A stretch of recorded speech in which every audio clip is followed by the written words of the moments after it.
एको जप एको सलाह, एक सिमर एको मन आह। एको जप एको सलाह, एक सिमर एको मन आह। एक सिके गुण गाओ अनंत, मन तन जाप एक भगवंत। एको एक एक हर आप, पूरन पूर रहयो प्रभ व्याप। अनक विस्तार एक ते भये, एक आराध पराशत गए।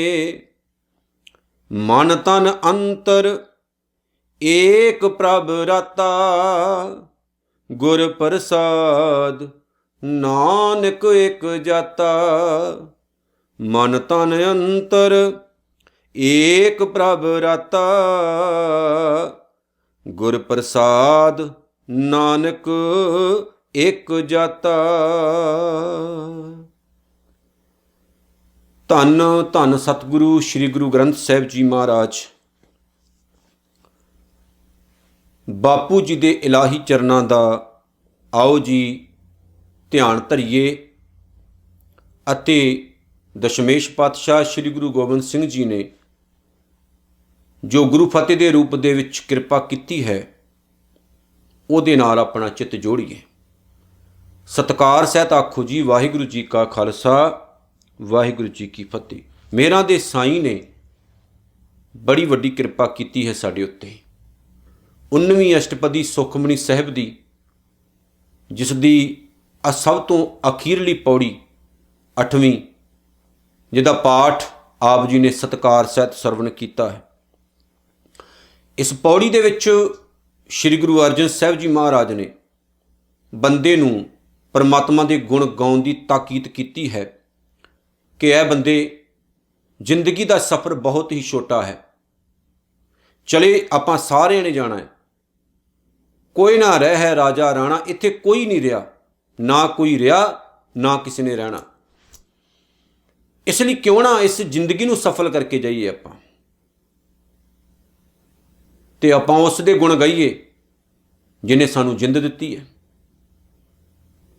ਆਪਾਂ ਦੁਨਿਆਵੀ ਤੌਰ ਤੇ ਜਿਹਦੇ ਕੋਲ ਸਾਨੂੰ ਕੁਝ ਚਾਹੀਦਾ ਹੋਵੇ, ਆਪਾਂ ਉਹਦੀ ਬਹੁਤ ਜ਼ਿਆਦਾ ਚਮਚਾਗਿਰੀ ਕਰਦੇ ਹਾਂ, ਬੜੇ ਉਹਦੇ ਗੁਣ ਗਾਉਂਦੇ ਹਾਂ, ਬੜੀ ਉਹਦੀ ਵਾਹ ਵਾਹ ਕਰਦੇ ਹਾਂ।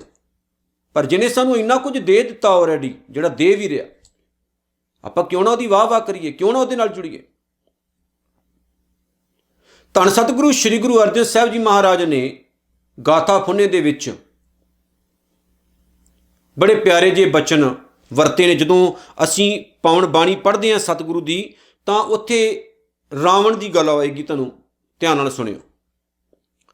ਗੁਰੂ ਅਰਜਨ ਸਾਹਿਬ ਨੇ ਕਿਹਾ ਵੀ ਰਾਵਣ ਹੁਤੇ ਸੋ ਰੰਕ ਨੈ ਜਿਨ ਸਿਰ ਦੀਨੇ ਕਾਟ। ਭਾਵੇਂ ਕਿ ਦੁਨੀਆ ਨੇ ਰਾਵਣ ਨੂੰ ਮਾੜਾ ਆਖਿਆ, ਬੁਰਾ ਆਖਿਆ, ਪਰ ਗੁਰਦੇਵ ਨੇ ਇੱਥੇ ਕਿਹਾ ਵੀ ਰਾਵਣ ਇੱਕ ਐਸਾ ਭਗਤ ਸੀ ਜਿਹਨੇ ਆਪਣੇ ਮੁਰਸ਼ਦ ਦੇ ਸਾਹਮਣੇ ਆਪਣੇ ਸਿਰ ਵੀ ਕੱਟ ਕੇ ਰੱਖ ਦਿੱਤੇ ਸੀ। ਕਹਿੰਦੇ ਤੁਹਾਡੀਆਂ ਤਵਾਰੀਖਾਂ ਕਹਿੰਦੀਆਂ ਨਾ ਵੀ ਰਾਵਣ ਨੇ ਆਪਣੇ ਸਿਰ ਵੀ ਵੱਢ ਕੇ ਰੱਖ ਦਿੱਤੇ ਸੀ। ਸਤਿਗੁਰ ਕਹਿੰਦੇ ਐਸਾ ਬੰਨਾ ਕਿਹੜਾ ਸੌਖਾ। ਇਹ ਸਮਰਪਣ ਹੈ। ਜਦੋਂ ਆਪਾਂ ਸਮਰਪਣ ਕਰਦੇ ਹਾਂ ਕਿਸੇ ਦੇ ਸਾਹਮਣੇ, ਤੇ ਉਹਦਾ ਮਤਲਬ ਹੁੰਦਾ ਵੀ ਸਾਡਾ ਆਪਣਾ ਜੀਵਨ ਖਤਮ ਹੋ ਗਿਆ।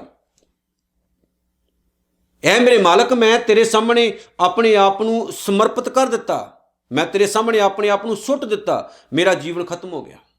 ਅੱਜ ਤੋਂ ਬਾਅਦ ਮੇਰਾ ਨਿੱਜੀ ਜੀਵਨ ਨਹੀਂ ਰਹੇਗਾ, ਅੱਜ ਤੋਂ ਬਾਅਦ ਮੇਰਾ ਜੀਵਨ ਤੇਰਾ ਜੀਵਨ ਹੋਏਗਾ। ਅੱਜ ਤੋਂ ਬਾਅਦ ਮੇਰੀ ਨਿੱਜੀ ਸੋਚ ਨਹੀਂ ਰਹੇਗੀ, ਅੱਜ ਤੋਂ ਬਾਅਦ ਮੇਰੀ ਸੋਚ ਤੇਰੀ ਸੋਚ ਹੋਏਗੀ। ਮੈਂ ਸਿਰਫ ਇੱਕ ਝਰਨਾ ਹੋਵਾਂਗਾ, ਵੇਖੇਗਾ ਤੂੰ, ਬੋਲੇਗਾ ਤੂੰ। ਪਰ ਇਹ ਸੌਖਾ ਨਹੀਂ ਹੈ। ਸਾਨੂੰ ਕੀ ਲੱਗਦਾ ਵੀ ਸਾਡੀ ਫਰੀडम ਖਤਮ ਹੋ ਜਾਣੀ, ਆਪਾਂ ਸ਼ਰਾਬਾਂ ਕਿੱਦਾਂ ਪੀਵਾਂਗੇ,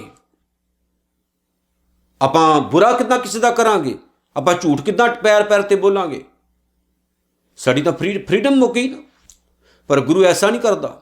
ਗੁਰੂ ਕਹਿੰਦਾ ਮੈਂ ਤੇਰੀ ਫਰੀडम ਥੋੜ੍ਹੀ ਖਤਮ ਕਰ ਰਿਹਾ, ਮੈਂ ਸਿਰਫ ਤੈਨੂੰ ਇੰਨਾ ਕਹਿ ਰਿਹਾ, ਬੰਦੇ ਬੰਦਗੀ ਇਖਤਿਆਰ, ਬੰਦੇ ਜੇ ਬੰਦਾ ਬਣਿਆ ਤੇ ਸਹੀ ਬੰਦਾ ਬਣ, ਉਹ ਕੰਮ ਕਰ ਜਿਹੜੇ ਕੰਮਾਂ ਦੇ ਨਾਲ ਤੇਰੇ ਅੰਦਰ ਖੁਸ਼ੀ ਪੈਦਾ ਹੋਵੇ। ਆ ਦੁਨੀਆ ਦਾ ਸਾਰਾ ਖਲਾਰਾ ਇੱਕ ਚੀਜ਼ ਉੱਤੇ ਨਿਰਭਰ ਹੈ, ਸੁਖੀ ਹੋਣ ਲਈ। ਸਵੇਰ ਤੋਂ ਲੈ ਕੇ ਸ਼ਾਮ ਤੱਕ ਜੌਬ ਕਰਨੀ, ਹੱਡ ਤੋੜਵੇਂ ਕੰਮ ਕਰਨੇ, ਕਈ ਸਾਲਾਂ ਤੱਕ ਬਾਹਰ ਬੈਠੇ ਰਹਿਣਾ ਪੇਪਰ ਵਰਕ ਦੇ ਲਈ, ਸੁਖੀ ਹੋਣ ਲਈ। ਇੱਕ ਨਾ ਇੱਕ ਦਿਨ ਤਾਂ ਸੁਖੀ ਹੋਵਾਂਗੇ, ਪਰ ਅਸਲ ਮਾਇਨੇ 'ਚ ਵੇਖਿਆ ਜਾਏ ਤਾਂ ਬੰਦਾ ਪੂਰੀ ਜ਼ਿੰਦਗੀ ਸੁਖੀ ਹੁੰਦਾ ਹੀ ਨਹੀਂ। ਇਹ ਸਿਰਫ ਆਸ ਹੁੰਦੀ, ਅੱਜ ਨਹੀਂ ਤਾਂ ਕੱਲ੍ਹ ਹੋਏਗਾ, ਕੱਲ੍ਹ ਨਹੀਂ ਤਾਂ ਪਰਸੋਂ ਹੋਏਗਾ, ਪਰਸੋਂ ਨਹੀਂ ਤਾਂ ਚੌਥ ਹੋਏਗਾ, ਪਰ ਐਸਾ ਹੁੰਦਾ ਹੀ ਨਹੀਂ ਕਦੇ। ਜਿਸ ਦਿਨ ਉੱਠੋਗੇ ਨਿਤ ਨਵਾਂ ਕਲੇਸ਼, ਜਿਸ ਦਿਨ ਉੱਠੋਗੇ ਨਿਤ ਨਵਾਂ ਕਲੇਸ਼ ਤੁਹਾਡੇ ਸਾਹਮਣੇ ਹੋਏਗਾ। ਇਹ 99% ਲੋਕਾਂ ਦੀ ਵਿਚਾਰ ਹੈ ਕਿ ਸੁੱਖ ਨਹੀਂ ਹੈ, ਇਹ ਵਿਖਾਵਾ ਹੀ ਹੈ।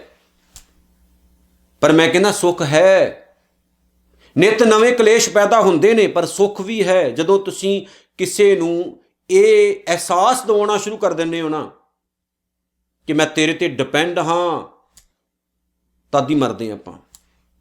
ਜਿਸ ਦਿਨ ਅਸੀਂ ਇਹ ਵਿਸ਼ਵਾਸ ਦਿਵਾਵਾਂਗੇ ਦੱਦਾ ਦਾਤਾ ਇੱਕ ਹੈ ਸਭ ਕੋ ਦੇਵਨਾਰ, ਲੋਕਾਂ ਦੀ ਪਰਵਾਹ ਨਹੀਂ, ਫਿਰ ਕੀ ਹੋਏਗਾ ਜੀ? ਏਕੋ ਜਪ, ਸਤਿਗੁਰ ਕਹਿੰਦੇ ਉਸ ਇੱਕ ਨੂੰ ਜਪਣਾ ਸ਼ੁਰੂ ਕਰ ਦੇਗਾ ਤੂੰ।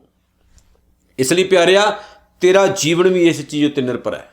ਤੂੰ ਉਸ ਇੱਕ ਨਿਰੰਕਾਰ ਨੂੰ ਜਪ, ਏਕੋ ਸਲਾਹ, ਇੱਕ ਪਰਮਾਤਮਾ ਦੀ ਸਿਫਤ ਕਰ, ਉਹਦੀ ਸਿਫਤ ਕਰ ਜਿਹੜਾ ਸਿਫਤ ਕਰਾਉਣ ਯੋਗ ਹੈ। ਕਿਹਨਾਂ ਦੀ ਵਡਿਆਈ ਕਰਦਾ ਫਿਰਦਾ? ਕਿਹਨਾਂ ਦੀ? ਉਹਨਾਂ ਦੀ ਜਿਨ੍ਹਾਂ ਤੋਂ ਤੈਨੂੰ ਮਾੜਾ ਮੋਟਾ ਕੁਝ ਚਾਹੀਦਾ। ਝੂਠਿਆਂ ਦੀ ਵਡਿਆਈ ਕਰੀ ਜਾਣੀ, ਝੂਠਿਆਂ ਦੀਆਂ ਸਿਫਤਾਂ ਕਰੀ ਜਾਣੀਆਂ, ਚਮਚਾਗਰੀ ਲੋਕਾਂ ਦੀ ਕਰੀ ਜਾਣੀ। ਸਾਡੀ ਕੌਮ ਦਾ ਬਹੁਤ ਵੱਡਾ ਨੁਕਸਾਨ ਇਸੇ ਲਈ ਹੋਇਆ, ਬਲਦੇਵ ਸਿੰਘ ਵਰਗਿਆਂ ਨੇ ਨਹਿਰੂ ਵਰਗਿਆਂ ਦੀ ਚਮਚਾਗਿਰੀ ਕੀਤੀ ਤੇ ਸਾਡੇ ਪੱਲੇ ਪਿਆ ਦੱਸੋ ਕੀ? 10 ਲੱਖ ਤੋਂ ਵੱਧ ਪੰਜਾਬੀ ਮਾਰਿਆ ਗਿਆ। ਸਾਡੇ ਪੱਲੇ ਕੀ ਪਿਆ? 1984 ਸਾਡੇ ਪੱਲੇ ਕੀ ਪਿਆ? ਦਰਬਾਰ ਸਾਹਿਬ ਨੂੰ ਢਾਉਣਾ। ਸਾਡੇ ਪੱਲੇ ਕੀ ਪਿਆ? ਸਾਡਾ ਪੰਜਾਬ ਨਸ਼ਈ ਬਣ ਜਾਣਾ। ਸਾਡੇ ਪੱਲੇ ਕੀ ਪਿਆ? ਪੰਜਾਬ ਦੀਆਂ ਜ਼ਮੀਨਾਂ ਖੋਹਣ ਤੱਕ ਚਲੇ ਗਏ। ਪੱਲੇ ਕੀ ਪਿਆ? ਉਜੜ ਗਏ ਨਾ ਆਪਾਂ।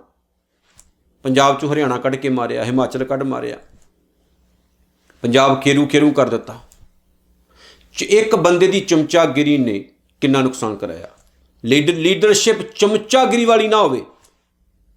ਲੀਡਰਸ਼ਿਪ ਹੋਵੇ ਤਾਂ ਮਹਾਰਾਜਾ ਰਣਜੀਤ ਸਿੰਘ ਵਰਗੀ ਹੋਵੇ, ਲੀਡਰਸ਼ਿਪ ਹੋਵੇ ਤਾਂ ਅਕਾਲੀ ਫੂਲਾ ਸਿੰਘ ਵਰਗੀ ਹੋਵੇ, ਪੰਜਾਬ ਦੀ ਸ਼ਾਨ ਹਰੀ ਸਿੰਘ ਨਲੂਆ ਵਰਗੀ ਹੋਵੇ। ਆਪਾਂ ਸਿਫਤਾਂ ਕਰਦੇ ਹਾਂ ਉਹਨਾਂ ਲੋਕਾਂ ਦੀਆਂ ਜਿਹੜੇ ਆਪ ਮਿੱਟੀ ਦੇ ਪੁਤਲੇ ਹੈ, ਪਰ ਮੈਂ ਸਿਫਤ ਉਹਦੀ ਕਰਦਾ ਜੋ ਨਿਰੰਕਾਰ ਸਭ ਤੋਂ ਵੱਡਾ। ਦੁਨੀਆ ਦੇ ਵਿੱਚ ਨਾ ਇੱਕ ਵੱਡੀ ਪ੍ਰੋਬਲਮ ਹੈ, ਜੇ ਤੁਸੀਂ ਕਿਸੇ ਦੇ ਮੂੰਹ ਦੇ ਉੱਤੇ ਉਸ ਬੰਦੇ ਦੀ ਉਹਦੀਆਂ ਗਲਤੀਆਂ ਦੱਸ ਦੋਗੇ ਨਾ, ਤੂੰ ਗਲਤ ਹੈ, ਉਹ ਬੰਦਾ ਇਹ ਸੋਚੇਗਾ ਇਹ ਬੰਦਾ ਮੇਰਾ ਸਭ ਤੋਂ ਵੱਡਾ ਦੁਸ਼ਮਣ ਹੈ ਕਿਉਂਕਿ ਇਹਨੇ ਮੇਰੀ ਗਲਤੀਆਂ ਜੋ ਦਸੀਆਂ। ਪਰ ਅਗਲੇ ਬੰਦੇ ਦੀ ਗਲਤੀਆਂ ਛੁਪਾ ਕੇ ਸਿਫਤਾਂ ਕਰੀ ਜਾਓ, ਵਾਹ ਜੀ ਉਹ ਤੂੰ ਕਮਾਲ ਕਰਤੀ, ਤੁਸੀਂ ਬੜੇ ਚੰਗੇ ਜੀ। ਸਹੀ ਮਾਇਨੇ ਦੇ ਵਿੱਚ ਉਹ ਸੱਚਾ ਦੋਸਤ ਨਹੀਂ ਹੁੰਦਾ। ਸੱਚਾ ਦੋਸਤ ਉਹ ਹੁੰਦਾ ਜਿਹੜਾ ਤੁਹਾਡੀਆਂ ਗਲਤੀਆਂ ਦੱਸੇ, ਜਿਹੜਾ ਬੰਦਾ ਤੁਹਾਡੇ ਗੁਣਾਂ ਨੂੰ, ਤੁਹਾਡੇ ਔਗਣਾਂ ਨੂੰ ਲੁਕਾ ਰਿਹਾ, ਤੁਹਾਡੀਆਂ ਗਲਤੀਆਂ ਨੂੰ ਲੁਕਾ ਰਿਹਾ, ਤੁਹਾਡੀਆਂ ਖਾਮੀਆਂ ਨੂੰ ਲੁਕਾ ਰਿਹਾ ਨਾ, ਉਹ ਬੰਦਾ ਤੁਹਾਡਾ ਸਭ ਤੋਂ ਵੱਡਾ ਵੈਰੀ। ਯਾਦ ਰੱਖਿਓ ਮੇਰੀ ਗੱਲ। ਜ਼ਿੰਦਗੀ ਦੇ ਵਿੱਚ ਆਉਣ ਵਾਲੇ ਸਮੇਂ ਵਿੱਚ ਉਸ ਬੰਦੇ ਦੀ ਵਜ੍ਹਾ ਕਰਕੇ ਤੁਸੀਂ ਮਾਰ ਖਾਓਗੇ। ਸੋ ਇਸ ਲਈ ਸਿਫਤ ਕਰਨੀ ਤਾਂ ਵਾਹਿਗੁਰੂ ਦੀ ਹੀ ਕਰੋ ਕਿਉਂਕਿ ਉਹ ਪੂਰਾ ਹੈ, ਆਮ ਲੋਕਾਂ ਦੀ ਨਹੀਂ। ਏਕੋ ਜਪ ਏਕੋ ਸਲਾਹ, ਏਕ ਸਿਮਰ ਏਕੋ ਮਨ ਆਹੇ। ਇੱਕ ਪਰਮਾਤਮਾ ਨੂੰ ਸਿਮਰ ਤੇ ਉਹਨੂੰ ਮਿਲਦੀ ਤਾਂਘ ਰੱਖ ਆਪਣੇ ਮਨ ਵਿੱਚ। ਉਹਨੂੰ ਸਿਮਰ ਤੇ ਉਹਨੂੰ ਮਿਲਦੀ ਆਪਣੇ ਮਨ ਵਿੱਚ ਤਾਂਘ ਰੱਖ। ਏਕਸ ਕੇ ਗੁਣ ਗਾਓ ਅਨੰਤ। ਜਿਹੜਾ ਅਕਾਲ ਪੁਰਖ ਵਾਹਿਗੁਰੂ ਬੇਅੰਤ ਹੈ, ਉਸ ਪਰਮਾਤਮਾ ਦੇ ਗੁਣ ਗਾ। ਉਸ ਵਾਹਿਗੁਰੂ ਨੂੰ ਯਾਦ ਕਰ ਜਿਸ ਪਰਮਾਤਮਾ ਦੇ ਗੁਣ ਬੇਅੰਤ ਨੇ, ਜਿਹੜਾ ਮਹਾਨ ਹੈ, ਜਿਹੜਾ ਸਭ ਤੋਂ ਵੱਡਾ ਹੈ, ਲੋਕਾਂ ਦੇ ਨਹੀਂ। ਹੁਣ ਸਤਿਗੁਰੂ ਇਹੀ ਸਮਝਾਉਣਾ ਚਾਹੁੰਦੇ, ਲੋਕਾਂ ਦੇ ਨਹੀਂ। ਦੁਨੀਆ ਨਾ ਸਲਾਹ ਜੋ ਮਰ ਵੰਜਸੀ। ਲੋਕਾਂ ਦੀ ਸਿਫਤ ਨਾ ਕਰ, ਸਿਫਤ ਕਰਨੀ ਤਾਂ ਕਰਤਾਰ ਦੀ ਕਰ, ਨਿਰੰਕਾਰ ਦੀ ਕਰ, ਉਹ ਤੇਰੇ ਜੀਵਨ ਨੂੰ ਉੱਚਾ ਚੁੱਕੇਗਾ। ਜਦੋਂ ਉੱਚਾ ਹੋ ਜਾਏਗਾ ਤੂੰ, ਫਿਰ ਤੈਨੂੰ ਦੁਨੀਆ ਦੀ ਪਰਵਾਹ ਨਹੀਂ ਰਹੇਗੀ, ਸੰਸਾਰ ਦੀ ਪਰਵਾਹ ਨਹੀਂ ਰਹੇਗੀ। ਏਕ ਸਕੇ ਗੁਣ ਗਾਓ ਅਨੰਤ, ਮਨ ਤਨ ਜਾਪ ਏਕ ਭਗਵੰਤ। ਆਪਣੇ ਮਨ ਵਿੱਚ ਤੇ ਸਰੀਰਕ ਇੰਦਰੀਆਂ ਦੀ ਰਾਹੀਂ ਇੱਕ ਭਗਵਾਨ ਨੂੰ ਜਪ, ਮਨ ਅਤੇ ਤਨ, ਮਨ ਕਰਕੇ ਤੇ ਤਨ ਕਰਕੇ, ਮਨ ਕਰਕੇ ਤੇ ਸਰੀਰ ਕਰਕੇ, ਸੋਚ ਕਰਕੇ ਤੇ ਸਰੀਰ ਕਰਕੇ ਜਪ, ਜਪਣਾ।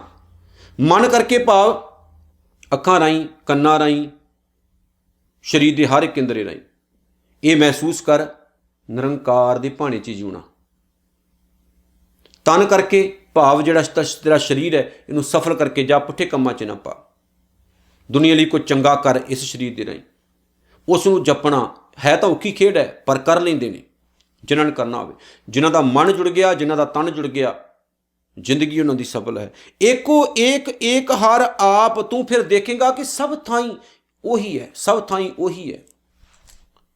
ਜੈ ਜੈ ਪੇਖੂ ਤੈ ਹਜੂਰ, ਹਰ ਜਗ੍ਹਾ ਤੇ ਤੈਨੂੰ ਉਹ ਦਿਸੇਗਾ।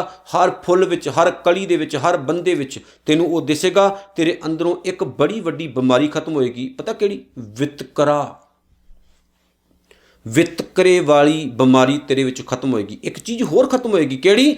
ਤੂੰ ਆਪਣੇ ਦੁੱਖਾਂ ਨੂੰ ਤਾਂ ਦੇਖਦਾ ਵੀ ਦੁੱਖ ਹੈ, ਕਿਸੇ ਦਿਆਂ ਨੂੰ ਨਹੀਂ। ਤੂੰ ਆਪਣੇ ਬੱਚਿਆਂ ਦੀ ਲੋੜ ਤਾਂ ਦੇਖ ਸਕਦਾ, ਕਿਸੇ ਦੀ ਨਹੀਂ। ਉਹ ਚੀਜ਼ ਖਤਮ ਹੋਣੀ। ਤੂੰ ਇਕੱਲਾ ਆਪਣੇ ਤੱਕ ਸੀਮਤ ਨਹੀਂ ਹੋਏਗਾ, ਤੂੰ ਕੁਝ ਦੂਜਿਆਂ ਲਈ ਵੀ ਕਰੇਗਾ। ਚਾਰ ਜੀ ਤਾਂ ਸਾਰੇ ਪਾ ਲੈਂਦੇ, ਲੋਕਾਂ ਲਈ, ਦੂਸਰੇ ਲਈ ਕਰਨਾ ਬੜਾ ਔਖਾ। ਇਹ ਸੌਖੀ ਗੱਲ ਨਹੀਂ ਹੈ। ਮੈਨੂੰ ਮੇਰਾ ਦੁੱਖ ਤਾਂ ਦਿਸਦਾ ਵੀ ਮੇਰਾ ਦੁੱਖ ਬੜਾ ਵੱਡਾ, ਪਰ ਦੂਸਰੇ ਦਾ ਦੁੱਖ ਵੀ ਦਿਸੇ, ਕਿਸੇ ਦੂਸਰੇ ਦਾ ਕਸ਼ਟ ਵੀ ਦਿਸੇ, ਕਿਸੇ ਦੂਸਰੇ ਦੀ ਤਕਲੀਫ ਵੀ ਨਜ਼ਰ ਆਵੇ। ਇਨਸਾਨ ਤਾਂ ਫਿਰ ਹੀ ਬਣਾਂਗੇ ਨਾ, ਬੰਦੇ ਤਾਂ ਫਿਰ ਹੀ ਬਣਾਂਗੇ ਜਦੋਂ ਕੋਈ ਦੂਸਰੇ ਦਾ ਦੁੱਖ, ਉਹਦਾ ਦਰਦ ਦਿਸੇਗਾ। ਪਰ ਸਾਨੂੰ ਦਿਸਦਾ ਨਹੀਂ। ਸਾਨੂੰ ਆਪਣਿਆਂ ਦੁੱਖਾਂ ਦਾ, ਆਪਣਿਆਂ ਦਰਦਾਂ ਦਾ ਪਤਾ, ਕਿਸੇ ਦਾ ਨਹੀਂ। ਇਸ ਲਈ ਤਾਂ ਘਟਨਾਵਾਂ ਘਟਦੀਆਂ ਨੇ। ਇੱਕ ਔਰਤ ਦੇ ਘਰ ਬੱਚਾ ਨਹੀਂ ਹੈ, ਉਹਨੂੰ ਕਿਸੇ ਜੋਤਸ਼ੀ ਨੇ ਕਹਿ ਦਿੱਤਾ, ਕਿਸੇ ਤਾਂਤਰਿਕ ਨੇ ਕਹਿ ਦਿੱਤਾ ਕਿ ਤੂੰ ਬੱਚਾ ਚਾਹੁੰਦੀ ਹੈ ਤੇ ਗਲੀ ਵਿੱਚੋਂ ਜਾਂਦੇ ਹੋਏ ਕਿਸੇ ਬੱਚੇ ਨੂੰ ਫੜ, ਉਹਦਾ ਕਤਲ ਕਰ ਦੇ, ਤੇਰੀ ਕੁੱਖ ਹਰੀ ਹੋ ਜਾਣੀ। ਹੁੰਦਾ ਕੱਖ ਨਹੀਂ। ਤਾਂ ਹੀ ਤਾਂ ਟੂਣੇ ਟਾਣੇ ਲੋਕ ਕਰਦੇ, ਲੋਕਾਂ ਦੇ ਘਰਾਂ ਦੇ ਮੂਹਰੇ ਕੀਤੇ ਹੁੰਦੇ ਨਾ। ਕਿਉਂ ਭਲਾ? ਉਹ ਲੋਕ ਇਹ ਸਮਝਦੇ ਵੀ ਸ਼ਾਇਦ ਇਹਦੇ ਨਾਲ ਉਹ ਤਾਂ ਦੁਖੀ ਹੋ ਜਾਏਗਾ, ਮੈਂ ਸੁਖੀ ਹੋ ਜਾਵਾਂ। ਇਹ ਜਿਹੜੀ ਪਸ਼ੂ ਬਿਰਤੀ ਹੈ, ਸ਼ੈਤਾਨੀ ਬਿਰਤੀ ਹੈ, ਇਹ ਚੰਗੀ ਨਹੀਂ ਹੈ ਪਿਆਰਿਓ। ਕੋਈ ਹੋਰ ਕੰਮ ਕਰੋ ਤਾਂ ਕਿ ਜੀਵਨ ਉੱਚਾ ਹੋਵੇ। ਸਤਿਗੁਰੂ ਕਹਿੰਦੇ ਪੂਰਨ ਪੂਰ ਰਹਿਓ ਪ੍ਰਭ ਵਿਆਪ। ਫਿਰ ਤੈਨੂੰ ਦਿਸੇਗਾ ਕਿ ਉਹ ਸਭ ਜੀਵਾਂ ਦੇ ਵਿੱਚ ਇੱਕ ਸਮਾਨ ਹੈ, ਅਧੂਰਾ ਨਹੀਂ ਹੈ, ਸੰਪੂਰਨ ਹੈ। ਜਿੰਨਾ 'ਚ ਵਸਦਾ ਪੂਰਾ ਹੀ ਵਸਦਾ ਹੈ, ਉਹ ਅਧੂਰਾ ਨਹੀਂ ਵਸਦਾ ਹੈ। ਅਨਕ ਵਿਸਤਾਰ ਏਕ ਤੇ ਭਏ, ਜਗਤ ਦੇ ਅਨੇਕਾਂ ਖਿਲਾਰੇ ਇੱਕ ਪਰਮਾਤਮਾ ਨੇ ਹੀ ਪੈਦਾ ਕੀਤੇ ਨੇ। ਅਨਕ ਵਿਸਤਾਰ, ਬਹੁਤ ਸਾਰੇ ਖਿਲਾਰੇ ਦੁਨੀਆ ਦੇ। ਆ ਸਾਰੀ ਕਾਇਨਾਤ ਨੂੰ ਪੈਦਾ ਕਰਨ ਵਾਲਾ ਉਹ ਨਿਰੰਕਾਰ ਹੀ। ਵੇਖੋ ਕਿੰਨੀ ਤਰਤੀਬ ਦੇ ਵਿੱਚ ਉਹਨੇ ਬਣਾਈ ਹੋਵੇਗੀ ਕੁਦਰਤ, ਗਲੈਕਸੀਆਂ, ਪੂਰਾ ਬ੍ਰਹਿਮੰਡ। ਇਹ ਬੰਦਾ ਨਾ ਇੱਕ ਵਾਰੀ ਹਿੱਲ ਜਾਂਦਾ ਆਪਣੇ ਅੰਦਰੋਂ ਵੀ ਕਮਾਲ ਹੀ ਕੀਤੀ ਪਈ ਹੈ ਨਿਰੰਕਾਰ ਨੇ। ਇਹ ਸਾਰਾ ਕੁਝ ਪੈਦਾ ਕਰਨ ਵਾਲਾ ਉਹ ਵਾਹਿਗੁਰੂ ਆਪ ਹੈ। ਏਕ ਅਰਾਧ ਪ੍ਰਾਸ਼ਤ ਗਏ, ਉਹਨੂੰ ਜਦੋਂ ਆਪਾਂ ਆਰਾਧਦੇ ਹਾਂ, ਯਾਦ ਕਰਦੇ ਹਾਂ, ਤੇ ਗੁਰੂ ਅਰਜਨ ਸਾਹਿਬ ਜੀ ਕਹਿੰਦੇ ਨੇ ਪ੍ਰਾਸ਼ਤ ਗਏ। ਪ੍ਰਾਸ਼ਤ ਦਾ ਮਤਲਬ ਪਾਪ, ਪਾਪ ਦੂਰ ਹੋ ਜਾਂਦੇ ਨੇ। ਜ਼ਿੰਦਗੀ ਪਾਪਾਂ ਵਾਲੀ ਨਹੀਂ ਹੁੰਦੀ, ਪਾਪ ਦੂਰ ਹੋ ਜਾਂਦੇ ਨੇ। ਜ਼ਿੰਦਗੀ ਦੇ ਵਿੱਚੋਂ ਕੁਕਰਮ ਦੂਰ ਹੋ ਜਾਂਦੇ ਨੇ, ਜ਼ਿੰਦਗੀ ਸੋਹਣੀ ਬਣ ਜਾਂਦੀ ਹੈ, ਪਾਕ ਪਵਿੱਤਰ ਹੋ ਜਾਂਦੀ ਹੈ। ਫਿਰ ਉੱਥੇ ਇਨਸਾਨ ਦੇ ਅੰਦਰ ਮੈਲ ਨਹੀਂ ਰਹਿੰਦੀ ਹੈ, ਕੁਕਰਮਾਂ ਵਾਲਾ ਜੀਵਨ ਨਹੀਂ ਰਹਿੰਦਾ ਹੈ। ਉੱਚਾ ਹੋ ਜਾਂਦਾ ਬੰਦਾ, ਫੁੱਲਾਂ ਵਰਗੀ ਜ਼ਿੰਦਗੀ ਜਿਉਣੀ ਸ਼ੁਰੂ ਕਰ ਦਿੰਦਾ। ਸਤਿਗੁਰ ਕਹਿੰਦੇ ਨੇ ਮਨ ਤਨ ਅੰਤਰ ਏਕ ਪ੍ਰਭ ਰਾਤਾ। ਜਿਸ ਮਨੁੱਖ ਦੇ ਮਨ ਅਤੇ ਸਰੀਰ ਵਿੱਚ ਇੱਕ ਪਰਮਾਤਮਾ ਪਰੋਤਾ ਗਿਆ, ਭਾਵ ਜਿਹਦੇ ਅੰਦਰ ਵਸ ਗਿਆ। ਮਨ ਤਨ ਅੰਤਰ, ਜਿਹਦੇ ਮਨ 'ਚ, ਜਿਹਦੇ ਤਨ 'ਚ ਪਰਮਾਤਮਾ ਵਸ ਗਿਆ, ਭਾਵ ਜਿਹਦਾ ਮਨ ਵਾਹਿਗੁਰੂ ਮੁਤਾਬਕ ਤੁਰਨਾ ਸ਼ੁਰੂ ਕਰ ਗਿਆ, ਜਿਹਦੇ ਸਰੀਰ ਦੀ ਭੁੱਖ ਖਤਮ ਹੋ ਗਈ। ਅੱਖਾਂ ਨਾਲ ਬਹੁ ਰੰਗ ਤਮਾਸ਼ੇ ਵੇਖਣੇ, ਕੰਨਾਂ ਨਾਲ ਨਿੰਦਾ ਚੁਗਲੀ ਸੁਣਨੀ, ਜ਼ੁਬਾਨ ਨਾਲ ਮਾੜਾ ਬੋਲਣਾ, ਇਹ ਚੀਜ਼ਾਂ ਖਤਮ ਹੋਈਆਂ। ਹੱਥਾਂ ਨਾਲ ਕੁਝ ਮਾੜਾ ਕਰਨਾ, ਪੈਰਾਂ ਨੂੰ ਮਾੜੇ ਪਾਸੇ ਲੈ ਕੇ ਜਾਣਾ, ਇਹ ਚੀਜ਼ਾਂ ਖਤਮ ਹੋ ਗਈਆਂ। ਜੀਵਨ ਬੜਾ ਸੋਹਣਾ ਬਣ ਗਿਆ। ਇਹ ਤਨ ਤੇ ਮਨ ਐ ਭਗਤ ਹੀ ਬਣ ਗਿਆ, ਜੁੜ ਗਿਆ, ਸਮਝਦਾਰ ਤੇ ਸਿਆਣਾ ਹੋਇਆ ਤੇ ਆਪਣੀ ਜ਼ਿੰਦਗੀ ਨੂੰ ਜਿਉਣੀ ਸਿੱਖ ਗਿਆ। ਭੜਕਾਊਪਣਾ ਦੂਰ ਹੋ ਗਿਆ, ਮਾੜੇ ਪਾਸੇ ਜਾਣਾ ਦੂਰ ਹੋ ਗਿਆ। ਸਤਿਗੁਰੂ ਕਹਿੰਦੇ ਫਿਰ ਕੀ ਹੁੰਦਾ, ਏਕ ਪ੍ਰਭ ਰਾਤਾ ਜਿਹੜਾ ਰੰਗਿਆ ਗਿਆ, ਗੁਰ ਪ੍ਰਸਾਦ ਨਾਨਕ ਪ੍ਰਭ ਜਾਤਾ। ਜਦੋਂ ਉਹ ਐਸਾ ਹੁੰਦਾ ਫਿਰ ਹੁੰਦੀ ਗੁਰੂ ਦੀ ਕਿਰਪਾ, ਗੁਰ ਪ੍ਰਸਾਦ, ਗੁਰੂ ਦੀ ਦਇਆ, ਗੁਰੂ ਦੀ ਕਿਰਪਾ। ਫਿਰ ਜਦੋਂ ਗੁਰੂ ਦੀ ਕਿਰਪਾ ਵਰਤਦੀ ਹੈ ਕੀ ਹੁੰਦਾ ਜੀ, ਨਾਨਕ ਇੱਕ ਜਾਤਾ। ਫਿਰ ਉਹ ਇੱਕ ਅਕਾਲ ਪੁਰਖ ਵਾਹਿਗੁਰੂ ਨੂੰ ਜਾਣ ਲੈਂਦਾ, ਉਹ ਇੱਕ ਅਕਾਲ ਪੁਰਖ ਵਾਹਿਗੁਰੂ ਨੂੰ ਪਛਾਣ ਲੈਂਦਾ। ਕੌਣ? ਜਿਹਦੇ ਅੰਦਰ ਇਹ ਚੀਜ਼ ਪੈਦਾ ਹੁੰਦੀ। ਗੁਰੂ ਵੀ ਤਾਦੀ ਕਿਰਪਾ ਕਰੇਗਾ ਨਾ ਜੇ ਅਸੀਂ ਕਿਰਪਾ ਲੈਣੀ ਚਾਹਾਂਗੇ, ਤੇ ਜੇ ਆਪਾਂ ਕਿਰਪਾ ਲੈਣੀ ਨਹੀਂ ਚਾਹਾਂਗੇ ਗੁਰੂ ਕਰੇਗਾ ਕਿੱਦਾਂ? ਗੁਰੂ ਨੇ ਇਹ ਤਾਂ ਨਹੀਂ ਕਿਹਾ ਵੀ ਮੈਂ ਤੁਹਾਡੇ ਤੇ ਖੁਸ਼ ਨਹੀਂ, ਮੈਂ ਤੁਹਾਡੇ ਤੇ ਦਇਆ ਨਹੀਂ ਕਰਨੀ ਚਾਹੁੰਦਾ, ਤੁਹਾਡੇ ਤੇ ਕਿਰਪਾ ਨਹੀਂ ਕਰਨੀ ਚਾਹੁੰਦਾ, ਰਹਿਮਤ ਨਹੀਂ ਕਰਨੀ ਚਾਹੁੰਦਾ। ਗੁਰੂ ਕਹਿੰਦਾ ਮੈਂ ਤਾਂ ਤੇਰੇ ਤੋਂ ਖੁਦ ਨੂੰ ਵਾਰਨ ਨੂੰ ਤਿਆਰ ਹਾਂ, ਪਰ ਤੂੰ ਥੋੜ੍ਹਾ ਜਿਹਾ ਮੇਰੇ ਮੁਤਾਬਕ ਤੁਰ ਤਾਂ ਸਹੀ। ਗੁਰਦੁਆਰੇ ਜਾਣ ਵਾਲਿਓ, ਮੱਥਾ ਟੇਕਦੇ ਹੋ, ਹੁਕਮਨਾਮਾ ਸੁਣਦੇ ਹੋ, ਅਰਦਾਸ ਸੁਣਦੇ ਹੋ, ਜੁੜ ਜਾਓ, ਬਦਲ ਲਓ ਆਪਣੇ ਆਪ ਨੂੰ। ਸੁਖਮਨੀ ਸਾਹਿਬ ਦਾ ਪਾਠ ਨਿੱਤ ਕਰਨ ਵਾਲਿਓ, ਮੈਂ ਤੁਹਾਨੂੰ ਬਾਰ-ਬਾਰ ਇਹ ਗੱਲ ਕਹਾਂਗਾ, ਆ ਜਿੰਨੀਆਂ ਹੀ ਗੱਲਾਂ ਇਹਦੇ ਵਿੱਚ ਕੀਤੀਆਂ ਉਹਨਾਂ 'ਚੋਂ ਇੱਕ ਅੱਧੀ ਵੀ ਪੱਲੇ ਬੰਨ੍ਹ ਲਿਓ, ਸਫਲ ਹੋ ਜਾਏਗਾ ਜੀਵਨ, ਆਨੰਦ ਆਏਗਾ ਜੀਵਨ ਵਿੱਚ। ਸੋ ਇਤਨੀਆਂ ਬੇਨਤੀਆਂ ਸਵੀਕਾਰ ਕਰਿਓ, ਮਾਲਕ ਜੀ ਕਿਰਪਾ ਕਰਨ। ਇਹ ਸਤਿਗੁਰ ਦੀ ਇੱਕ ਕਿਰਪਾ ਹੈ ਮਾਲਕ ਦੀ ਕਿ 19ਵੀਂ ਅਸ਼ਟਪਦੀ ਵੀ ਅੱਜ ਕੰਪਲੀਟ ਹੋ ਗਈ। ਔਰ ਇਸ ਪੂਰੀ ਅਸ਼ਟਪਦੀ ਦੇ ਵਿੱਚ ਜਿੱਥੋਂ ਸਤਿਗੁਰੂ ਨੇ ਸਟਾਰਟ ਕੀਤੀ ਸੀ, ਪੂਰੀ ਅਸ਼ਟਪਦੀ ਵਿੱਚ ਬੰਦੇ ਨੂੰ ਇਹੀ ਸਮਝਾਇਆ ਕਿ ਬੰਦੇ ਨਾਲ ਨਹੀਂ ਕੁਝ ਜਾਂਦਾ, ਧਨ ਦੌਲਤਾਂ ਬਿਲਕੁਲ ਵੀ ਨਹੀਂ, ਸਰੀਰ ਵੀ ਨਹੀਂ ਜਾਣਾ, ਨਾਲ ਜਾਣੇ ਤੇਰੇ ਕੰਮ, ਚੰਗੇ ਕੰਮ ਕਰ। ਬਾਰ-ਬਾਰ ਸਮਝਾਇਆ ਉਹ ਇੱਕ ਨਿਰੰਕਾਰ ਦਾ ਓਟ ਆਸਰਾ ਰੱਖ, ਮਨ ਦੀ ਮੈਲ ਦੂਰ ਕਰ ਲੈ, ਪਾਪਾਂ ਵਾਲਾ ਜੀਵਨ ਨਾ ਜੀਊ, ਦੂਸਰਿਆਂ ਦਾ ਸਹਾਰਾ ਨਾ ਤੱਕ, ਇੱਕ ਨਿਰੰਕਾਰ ਦਾ ਸਹਾਰਾ ਤੱਕ, ਬੰਦਿਆਂ ਦੇ ਮੂਹਰੇ ਹੱਥ ਨਾ ਅੱਡ, ਦਾਤਾ ਮਨ ਨਿਰੰਕਾਰ ਨੂੰ ਆਪਣੇ ਜੀਵਨ ਦੇ ਲੈਵਲ ਨੂੰ ਉਤਾਂਹ ਨੂੰ ਚੱਕਣਾ ਸ਼ੁਰੂ ਕਰ ਲੈ। ਇਹ ਜ਼ਿੰਦਗੀ ਇੱਕ ਵਾਰ ਮਿਲੀ ਹੈ, ਬਾਰ-ਬਾਰ ਨਹੀਂ ਮਿਲਣੀ ਹੈ। ਇਸ ਜ਼ਿੰਦਗੀ ਦਾ ਮਾਇਨਾ ਸਮਝ, ਸਫਰ ਕਰ ਆਪਣੀ ਲਾਈਫ ਨੂੰ, ਗੁਰੂਆਂ ਦੇ ਉਪਦੇਸ਼ਾਂ ਮੁਤਾਬਕ ਤੁਰ। ਆਹੀ ਗੱਲਾਂ ਕੀਤੀਆਂ।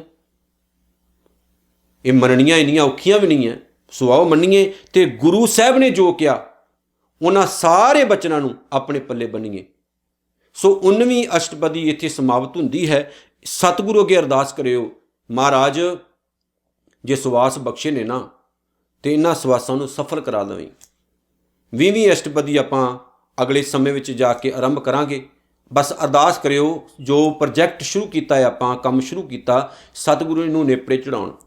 ਔਰ ਸੱਚ ਜਾਣਿਓ, ਤੁਹਾਨੂੰ ਸੁਣਨ ਵਾਲਿਆਂ ਨੂੰ ਤਾਂ ਆਨੰਦ ਆਉਂਦਾ ਹੀ ਹੋਵੇਗਾ। ਰੀਅਲੀ ਜਦੋਂ ਅਸੀਂ ਵੀ ਪੜ੍ਹ ਰਹੇ ਹਾਂ ਤੇ ਬੜਾ ਹੀ ਆਨੰਦ ਆ ਰਿਹਾ, ਬੜੀਆਂ ਗੱਲਾਂ ਦੀ ਸਮਝ ਲੱਗ ਰਹੀ, ਬੜੇ ਭੇਦ ਖੁੱਲ੍ਹ ਰਹੇ ਹੈ।